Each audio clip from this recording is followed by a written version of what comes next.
Здравствуйте, в эфире «Настоящее время». С вами Наташа Мозговая из студии в Вашингтоне. Главное в программе сегодня. Вооруженные формирования непризнанной ДНР начали разминирование отдельных участков линии фронта. Новый опрос. Лишь 20% жителей Украины выступают за сближение с Россией. И вербовка исламских наемников в ИГИЛ из Центральной Азии. Начнем с новостей из Праги. Сергей? Спасибо, Наташа. События дня в настоящем времени из Праги. Я Сергей Дорофеев. Здравствуйте. Это не Москва, а Киев блокирует договоренности нормандской четверки, заявляет глава МИД России Сергей Лавров. Чиновник предлагает Западу ввести санкции против Украины. Об этом российский министр говорит после встречи со своим испанским коллегой, который призывает ЕС отказаться от новых ограничений в отношении Москвы. Между тем, на самом Донбассе каждый новый день доказывает, мирные договоренности не гарантируют мира. За последние сутки в зоне АТО ранены 9 военных украинской армии, сообщают в штабе, убитых нет. В Донецкой области начинаются работы по разминированию. Украинские офицеры, представители непризнанной ДНР и миссии ОБСЕ провели совместную операцию в поселке Коминтерново неподалеку от Мариуполя.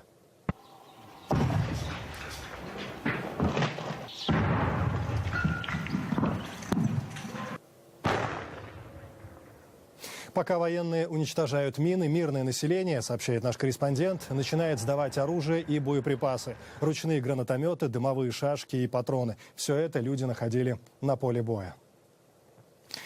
Украинский Мариуполь и пригород живут каждым часом тишины, но готовятся к обстрелам. Есть мнение, Мариуполь – это следующая цель боевиков непризнанных республик. Это перешеек для сухопутного доступа в аннексированный Крым, говорят политологи в Киеве. Судьбы обычных людей в объективе нашего корреспондента Шахиды Якуб, которая недавно вернулась из командировки в Украину, где, в частности, побывала в поселке Сартана, близ Мариуполя. Село было основано в XVIII веке греками, переселенными из Крыма. Век 21 для них оказывается не легче. Я слышу какой-то свист и шум летит. Я, в общем, понял, что что-то ненормально. Я крикнул, сказал, что так и так, ложитесь. Федор Байдал, активист греческой общины деревни Сартаны под Мариуполем, вспоминает, как 14 октября прошлого года жители деревни возвращались с похорон. И тут взрыв, страшный взрыв. Туда начали попадать грады, туда, вот тут рядом куча людей, порванных пополам, оторванные ноги, головы оторваны. Лежит сын, оборванные пальцы. Рука вся в крови, весь в крови, все с него кровь течет, смотрит на нас, кричит быстро принести жгут, перевязать, иначе он не стечет кровью.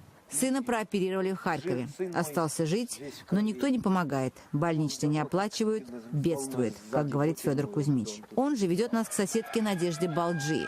Ее муж Василий погиб в той же самой траурной процессии. Он такой веселый был. Знаете, как он... Я отдала памятник делать, большую фотографию. Как он меня жалел, как он меня любил. Теперь только вспоминаю об этом. 8 лет назад Надежда пережила операцию на головной мозг. После этого у нее начались проблемы. Темноты после операции стала бояться. Вообще не знаю как. Меня вот так все дрожит. Короче, я темноты панически боюсь. И особенно боюсь зала теперь, потому что тут гроб стоял. Перед смертью Василий соорудил бомбоубежище под домом. Но Надежда спуститься туда не может из-за сильных головокружений. На время бомбежки она включает погромче телевизор и сидит на заранее заготовленных мешках с лекарствами, документами и едой, чтобы, если что, бежать из деревни. Отправляемся в центр Сартаны. Зоопарк – единственное напоминание о размеренной довоенной жизни. Сейчас этот зоопарк можно назвать прифронтовым. Посетители, да. Война. Боятся. В том году здесь не пройдешь, с тачкой едешь с кормами, невозможно было объезжать. Львов, тигров и медведей придется эвакуировать, если боевые действия доберутся до этой деревни. Директор зоопарка сказал нам по телефону, что если начнут стрелять, то он останется там, вместе со своими животными. Шахида Якуб, «Настоящее время». Далее у нас эфир из Вашингтона. Продолжается обсуждение нового документального фильма телеканала «Россия» об аннексии Крыма. Официальный представитель главы дипломатии ЕС заявляет, Европа никогда не признает Крым частью России. Коллеги, продолжайте. Да, Сергей, в Госдепартаменте заявили, что эта лента соответствует российскому подходу введения в заблуждение по поводу вмешательства России в события на востоке Украины. Газета «Нью-Йорк Таймс» напоминает в сегодняшней статье по поводу фильма, что роль России в аннексии Крыма без переговоров с Украиной и помощь сепаратистам привели к худшему кризису в отношениях России и Запада с момента распада Советского Союза. На совместной пресс-конференции с президентом Обамой в понедельник председатель Европейского совета Дональд Туск заявил, что сегодня, как никогда, необходимо единство между Европой и США на фоне попыток Москвы вести, цитата, «брутальную политику свершившихся фактов» и внести раскол в отношениях между Европой и Америкой. Обама согласился со своим гостем и подчеркнул важность эффективного мониторинга ситуации, а также экономического фактора. Мы должны удостовериться в том, что 90% территории Украины, которая контролируется Киевом, способны преуспевать. А это требует сотрудничества Европы и США, чтобы дополнить работу, проводимую Международным валютным фондом. Помощник госсекретаря Виктория Нуланд заявила сегодня на слушаниях в Сенате, что несмотря на отвод сепаратистами некоторой части вооружений из зоны конфликта в Украине, США могут подтвердить, что в последние несколько дней Россия поставила сепаратистам новую технику, переправив ее через российско-украинскую границу. Насколько реальна опасность распада Украины и что об этом думают сами жители страны? На презентации в Вашингтоне были озвучены данные, полученные в результате опросов украинского населения. Об этом в материале Вадима Оленичева. В то время как украино-российский конфликт набирает обороты, настроения украинцев относительно отношений с Россией, Европой и остальным миром по-прежнему представляются весьма туманными. Этот пробел попыталась заполнить группа социологов из Американского института мира. Они поделили территорию Украины на 4 региона – западный, северный, восточный и южный. И в каждом из них провели общественный опрос. Как рассказали участники исследования, в первую волну опрошенных попали более 1000 украинцев, не включая жителей Крыма. На основании данных опроса были составлены таблицы, которые дают западным аналитикам первое, хотя и приблизительное, представление об умонастроениях жителей Украины. Проведенное исследование сразу же развеяло несколько мифов. Первый из них – это утверждение о том, что большинство русскоязычных украинцев мечтает, чтобы районы их проживания, в основном на востоке страны, были отделены от Украины. На самом же деле, как показал анализ, 63% опрошенных хотели бы сохранить границы страны в их нынешнем виде. За предоставление независимости Донбассу или его включение в состав Российской Федерации высказались всего 7%. Сложнее обстоит дело с тем, должен ли Запад оказывать Киеву военную помощь. Хотя большинство экспертов считают эту меру оправданной, никто из них не стремится к эскалации конфликта и предпочитает ограничиться невоенными средствами. Если русские отреагируют на нашу помощь Украине новым вторжением, то нам не следует увеличивать поставок вооружений, а вместе с европейцами ввести в действие наше мощнейшее оружие – экономические санкции. Они могут быть настолько болезненны, что выдержать их Россия будет уже не способна. Еще одно распространенное заблуждение, которое развеяли итоги исследования, касается утверждений Кремля о том, что его действия, включая аннексию Крыма, якобы отражают интересы русскоязычного населения. На самом же деле подавляющее большинство опрошенных, 4 человека из 5, заявили, что не одобряют политику президента России Владимира Путина в отношении Украины. Еще больше респондентов, 82%, хотели бы видеть Крым в составе Украины. На основании данных, полученных в ходе опросов, участники конференции делают следующие выводы. Первое. Украинцы представляют собой более единую нацию, чем это может показаться на первый взгляд. Второе. Большинство жителей страны хотело бы видеть Крым в составе Украины. И третье. Будущее страны в Евросоюзе. За политическое сближение Киева с Евросоюзом выступают более половины жителей разных регионов Украины. За курс на сближение с Россией высказались всего 20% жителей страны. Если все эти предварительные данные в ближайшее время подтвердят ведущие новостные агентства, то Запад получит в свои руки мощное идеологическое оружие против нынешней политики Кремля в украинском вопросе. Вадим Оленичев, Андрей Дегтярев. Настоящее время. Вашингтон. В Латвии появились американские танки. США начали переброску в страны Балтии около 400 единиц бронетехники. По заявлению генерал-майора армии США Джона О'Коннора, оборудование останется в странах Балтии столько, сколько понадобится для сдерживания российской агрессии. Кроме того, около 3000 американских солдат примут участие в совместных учениях с военнослужащими Эстонии, Литвы и Латвии. В новом бюджете Госдепартамента больше нет пункта о помощи России, сообщила пресс-секретарь ведомства Джен Псаки. Госдепартамент более не предоставляет помощи российскому правительству. Представительство Агентства по международному развитию в Москве было закрыто в 2012 году. Мы продолжаем наши контакты с российскими партнерами, когда это возможно, по представляющим взаимный интерес темам на основе сотрудничества, и, разумеется, это продолжается. И как вы видели в бюджете, как отметил несколько недель назад во время выступления в Конгрессе госсекретарь, пункта о помощи России там нет. Пентагон и Министерство энергетики все еще тратят средства в рамках нераспространения, но они не финансируются Госдепартаментом и законом об ассигнованиях на зарубежную деятельность. Между тем, в Вашингтоне продолжают спорить о том, какой следует быть американской политике в отношении России. Подробности в репортаже Александра Панова. Обвинения в коррупции, сообщения о том, что Минюст США собирается выдвинуть в этой связи официальное обвинение, не повлияли на рабочий график Боба Менендеса, сенатора из Нью-Джерси. Один из авторов акта в поддержку свободы Украины призвал президента Обаму реализовать данные ему Конгрессом полномочия, ввести новые санкции и предоставить украинской армии оружие.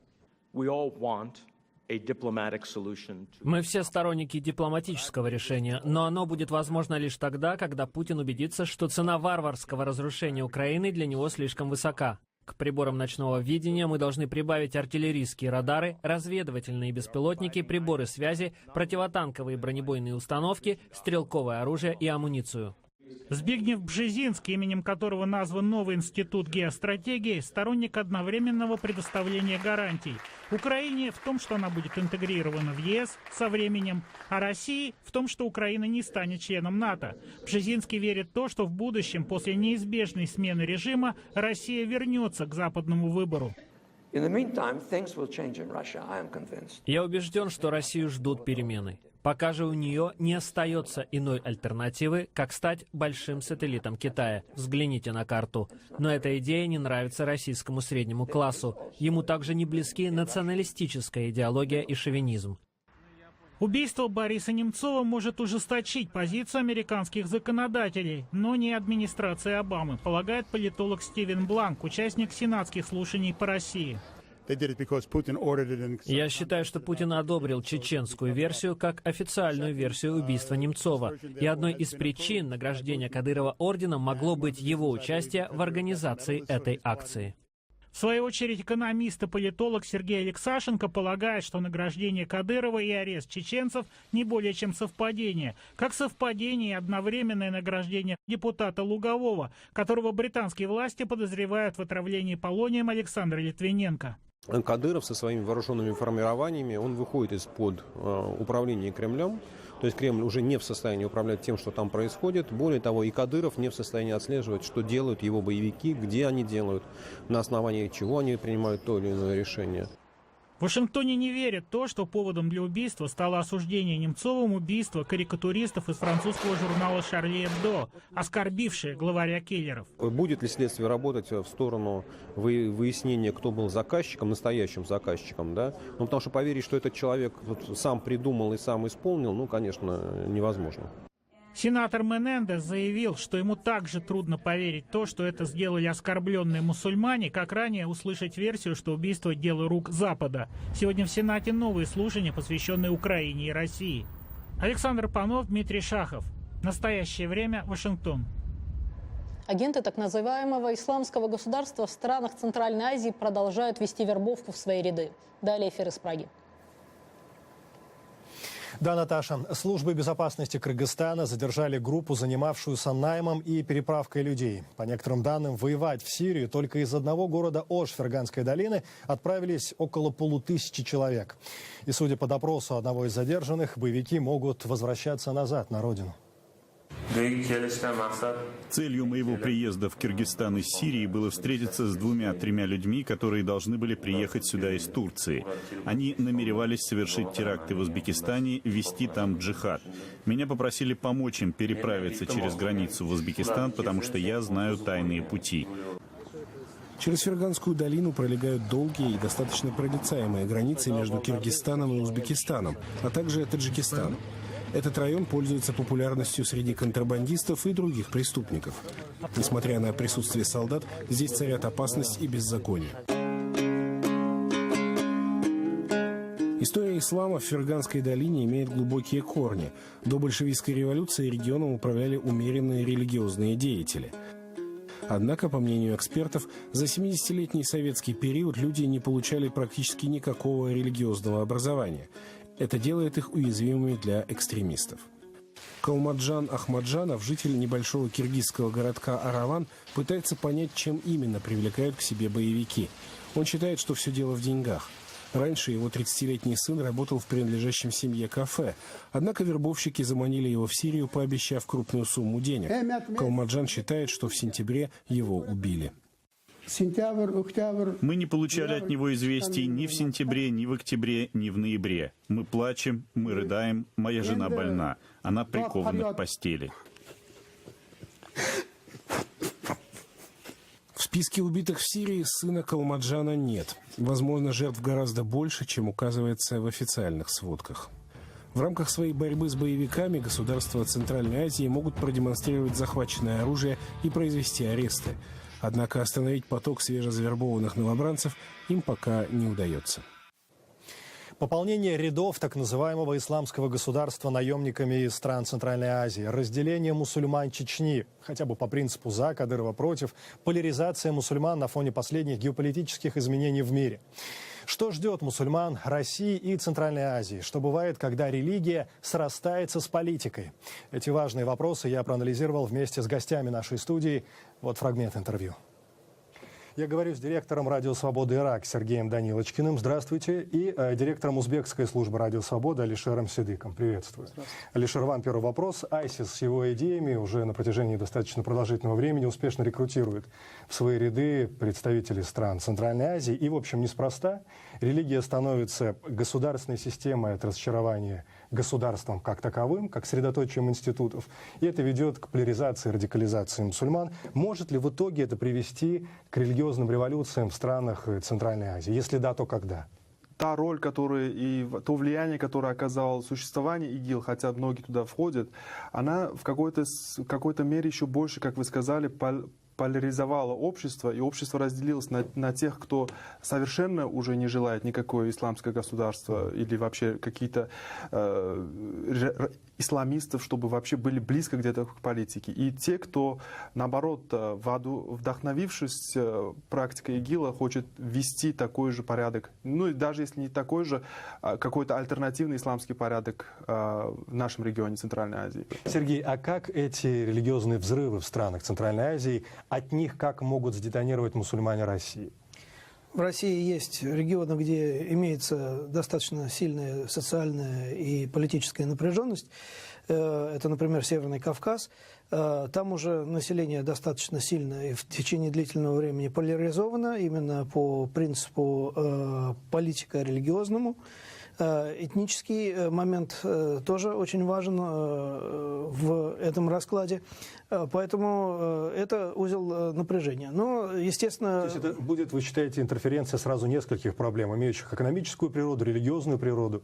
Да, естественно, когда люди себя чувствуют нормально с экономической точки зрения, они менее напряжены, менее кипят их умы. Поэтому им в этой ситуации не нужна, скажем так, религиозная риторика для того, чтобы отстаивать свои политические интересы. Послушайте, но в Кремле этого не могут не замечать и не понимать. А по некоторым оценкам ситуация в Чечне сегодня представляет собой мину замедленного действия, потому что есть Кадыров и есть те люди, которые до сих пор разделяют идеи своих погибших товарищей во время чеченских войн. Понятно, никто терроризм сейчас в нашей беседе не оправдывает. Кремль и дальше будет, по-вашему, играть с огнем в Чечне? Ну, видимо, то, что Кремль уже имеет возможность манипулировать каким-то образом, скажем, в Северо-Кавказском регионе. Но раньше не было исламского государства, когда этот инструментарий только появлялся. Ну, раньше это было до существования нынешнего Кремля. Ведь проблема корнями уходит гораздо глубже. Она началась в советское время. И если вести отчет от какого-то конкретного дня в истории, то это нужно до появления независимой России тогда вести отчет. Постепенно проблемы накапливались, и когда Россия как государство было ослаблено, эти проблемы вырвались наружу. Другое дело, что потом пытались эти проблемы решать силовым методом. Алишер, по-вашему, Кремль будет менять стратегию своего присутствия идеологического в Чечне? Вынужден ли он это делать сейчас? Трудно сказать, потому что Сейчас для Кремля, наверное, ситуация в Чечне видится более контролируемой, нежели как бы... Они считают, что там ситуация более-менее под контролем Кремля. Послушайте, ну, действительность часто отличается от того, что есть на самом деле. Такое впечатление, что Кремль по-прежнему проводит сегрегацию по этническому признаку. Взять убийство Немцова, задержанные люди, подозреваемые, говорят, вот, возможно, убийца Немцова, ага, и посмотрите, они с Кавказа. То есть, как это поляризует российских мусульман? Ну, мусульмане, именно вот с вопросом ИГИЛ, с которого вы задали, да, именно этот ИГИЛ, который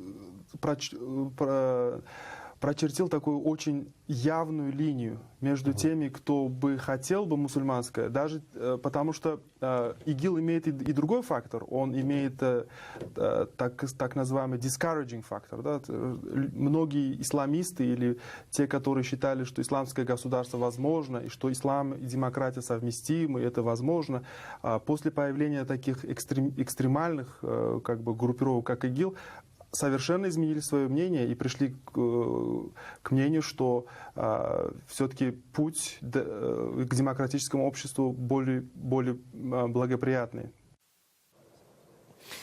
Это «Настоящее время». Далее у нас вновь эфир из Вашингтона. Коллеги, продолжайте. Спасибо, Сергей. У нас совсем другие темы. Apple Watch. Умные часы компании Apple стали первой разработкой, полностью созданной без участия ее легендарного основателя Стива Джобса. Подробности у Алексея Березина. Будь то новый способ оплаты за товары, или более мощный и тонкий ноутбук, или совсем новый продукт, такой как умные часы, ни одну презентацию любой другой компании не ждут с таким нетерпением, как объявление Apple о новых продуктах. В этот раз глава Apple Тим Кук сообщил о начале продаж часов от Apple с 24 апреля. Что ж, теперь с помощью Apple'овских гаджетов можно не только продемонстрировать свое стремление к прогрессу, но и показать финансовую состоятельность. Общедоступная модель часов будет стоить от $349 до $1000, в среднем 700, а вот самая дорогая в золотом корпусе $17 000. Для того, чтобы пользоваться часами, необходимо иметь как минимум 5-й iPhone. Несмотря на то, что новые часы дороже более чем в 2 раза своих ближайших конкурентов, аналитики предполагают, что iPhone Watch к концу года завоюет половину рынка подобных гаджетов. Часы от Apple станут самым популярным устройством уже в самое ближайшее время. Даже по самым средним прогнозам, которые приводит издание Fortune, Apple будет продавать более 2,5 миллионов часов в месяц. Что же могут умные часы? Практически все то же самое, что и обычный iPhone. Обмениваться сообщениями, совершать звонки, следить за расписанием и спортивной активностью своего обладателя, фотографировать, проигрывать музыку и еще многое-многое другое. Предустановленные приложения можно расширять при помощи привычных приложений из App Store, то есть тех, которые доступны для других продуктов Apple. Новые часы отличаются и еще одной особенностью. Они устойчивы к влаге. Apple отмечает, что именно устойчивы, а не водонепроницаемы. Хотя код IPX7, присвоенный часам от Apple, означает, что предмет может выдерживать погружение под воду глубиной до 1 метра не более чем на 30 минут. Создатели часов предупреждают, в них можно попадать под дождь, но не рекомендуется принимать душ или плавать. Раз уж мы заговорили о дорогих вещах, в России нарастает волна не только политических, но и экономических протестов. Сергей? Экономическая волна, правда, сейчас под патронатом властей. В конце февраля в Твери должен был пройти 3000-ный митинг рабочих крупнейшего в России вагоностроительного завода. За несколько часов до начала акции заводской профсоюз объявил о ее приостановке. О чем сумели договориться профсоюзы с руководством предприятия? В настоящем времени выяснял корреспондент программы Андрей Королев. Вагоностроительный завод для полумиллионной Твери – это почти наше все. Основной поставщик пассажирских вагонов локомотивной тяги для российских железных дорог обеспечивает работой 6500 человек. Здесь производится более 90% всех вагонов в России. На ТВЗ освоено производство двухэтажных вагонов и вагонов микс-класса, включающих купе класса СВ и люкс. В феврале этого года руководство объявило о сокращении штатов почти на треть. Отсутствие заказов и, как следствие, свертывания производства грозило было полной остановкой предприятия. Слесарь-инструментальщик Игорь Сергеенко, встречающий нас в своей квартире, тоже рисковал оказаться на улице. Ну, я лично по себе, я еще пока этого не ощутил. То есть я сейчас в простой сижу. И многие. На 20 февраля в Твери анонсировали 3000-й митинг протеста против сокращения людей. Это была бы первая в истории путинской России массовая манифестация профсоюзов. За день до выхода рабочих на улицы власти вынуждены были пойти на переговоры. Смириться с такой цифрой 2000 мы просто не могли. Поэтому состоялось экстренное заседание профсоюзного комитета, на котором была принята программа действий нашего профсоюзного комитета. В результате переговоров было решено, что вместо 2000 на предприятии будут сокращены 800 человек. Частью рабочих такое решение было воспринято как штрейкбрехерское. Понимаете, хотелось бы верить в то, что профсоюз, так скажем, не под дудку руководство играет, то есть, а вот именно защищает трудового человека, работника. И в самом правкоме предприятия нет однозначного мнения по поводу отказа от протеста. Анонсированное дирекцией решение о массовом увольнении с 12 мая по 1 июня до сих пор не отменено. Нет никаких оснований думать, что к середине марта на завод поступят крупные заказы. Контрольная точка – это 16-18 марта, когда на уровне правительства должны приняты быть решения. Чтобы вернуться на нормальный режим работы, надо в пределах 500 вагонов в год. Можно работать уже в нормальном режиме и в полной этим коллективом, который у нас есть. Эти кадры мы снимали утром в пятницу. Проходная завода пуста. Большая часть рабочих отправлена в неоплачиваемые отпуска. В администрации уповают на российское правительство, пообещавшее обеспечить госзаказ, который бы позволил вернуть людей в цеха. Андрей Королев. Настоящее время. Тверь. Москва. И вновь время передавать слово коллегам. У них другие темы. Наташа. Да, Сергей, более оптимистичные темы. Каждый год американская столица из центра политического превращается в центр международной моды. О том, как украинский дизайнер Ирина Левкович стала открытием нового сезона, в сюжете Ануша Витисян и Сергея Москалева.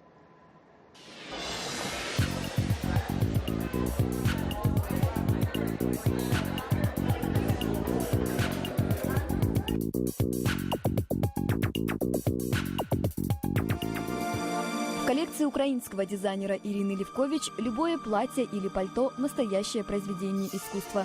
Сложные вышивки, натуральные волокна. Вместе уживаются разные орнаменты, цвета и текстуры.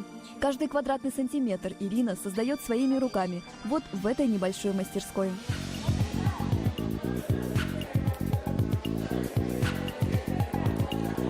Все мои изделия, они в ключе экоиндустрии сделаны. Везде преимущественно не покрашенное сырье, волокна овечьей шерсти, альпачьей шерсти вперемешку с волокнами шелка, вискозы, хлопка, бамбука, банана. Девушка Ирины – это элегантная и изысканная натура. На ежегодном международном показе мод в Вашингтоне коллекция украинского модельера стала открытием. В ее коллекции есть что-то особенное. Одежда драматичная, с характером. Мы выделяемся здесь.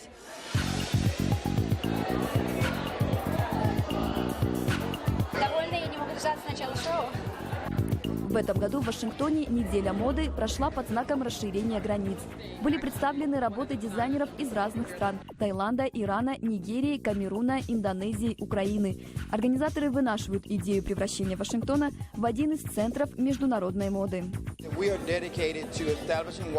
Мы хотим, чтобы наши дизайнеры одежды смогли познакомиться и с работами модельеров из других стран. Здесь, в Вашингтоне, у кутюрье появилась возможность не только встречаться, но и учиться друг у друга, делиться опытом. Можно сказать, у нас Олимпиада моды. Неделя моды в Вашингтоне открывает еще неизвестные имена. Это шанс попасть на обложки глянцевых журналов. Для начинающего дизайнера, говорит Ирина, здесь действительно открываются двери в мир большой моды. Я не считала себя не то что великим дизайнером, а вообще дизайнером, но так вот решила просто попробовать удачу, тем более только приехали в страну. И для многих моделей это первый выход на подиум. За кулисами волнение, суета и приподнятое праздничное настроение. Последние штрихи к образу, последние стежки на платье. Выход. И пусть центрами высокой моды десятилетиями, а то и столетиями остаются Франция и Италия, не стоит сбрасывать со счетов США и Вашингтон. Не исключено, что в американской столице будут открыты новые имена и рождены знаковые тренды мировой моды. Ануша Витисян, Сергей Москалев. Настоящее время. Вашингтон. Мы благодарим коллег в Вашингтоне и всех наших зрителей. Смотрите нас в эфире своих национальных телеканалов. Настоящее время вновь наступит уже завтра. Я Сергей Дорофеев. Всего доброго. До свидания.